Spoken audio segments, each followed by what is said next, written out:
My dear friends, अभी समाचार पत्रों में एक लेख आया था पंडित जवाहरलाल नेहरू का कि मैंने आंध्र प्रदेश को नए राज्य बनाने की अनुमति क्यों दी या उसको बनाना क्यों जरूरी था। साथियों, भारत भाषाओं का देश है, भारत विविधताओं का देश है। यहाँ पर कई प्रकार की भाषा बोलने वाले लोग हैं। तो क्या भाषाओं के आधार पर राज्यों का निर्माण उचित है? चलिए इस लेख में समझते हैं।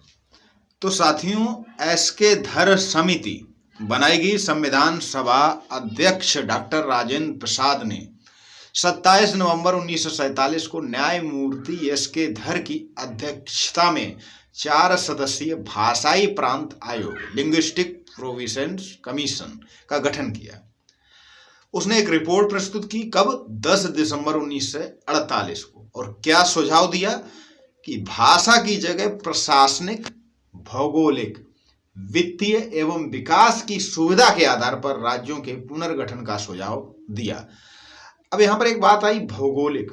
निश्चित ही इस संसार में, सृष्टि में जो भी हमारी संस्कृति है, जो भी हमारा खान पान है, पहनावा है, हमारी जहां तक की सोच, हम सोचते कैसा, ये सब भौगोलिक दशाओं पर निर्भर करता। हमारे सारे धार्मिक कर्मकांड भौगोलिक दशाओं पर निर्भर।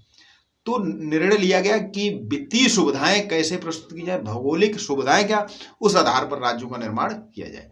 तो जेबीपी समिति बनाई गई। उसने राज्यों के पुनर्गठन के संबंध में धर आयोग की रिपोर्ट के मद्देनजर जवाहरलाल नेहरू, वल्लभ भाई पटेल और पट्टाभी सीता रमैया 3 सदस्यीय एक समिति बनाई गई। और उसने क्या रिपोर्ट प्रस्तुत की? रिपोर्ट प्रस्तुत की 1 अप्रैल 1949 को। क्या कि भाषाई आधार पर राज्यों के पुनर्गठन का विरोध किया जाए। इन लोगों ने कहा कि भाषाई आधार पर ठीक नहीं।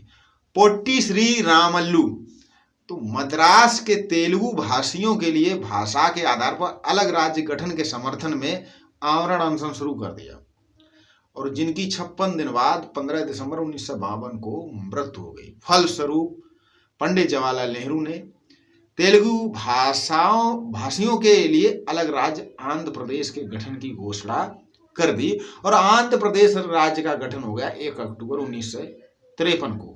और भाषाई आधार पर गठित होने वाला ये प्रथम राज्य है।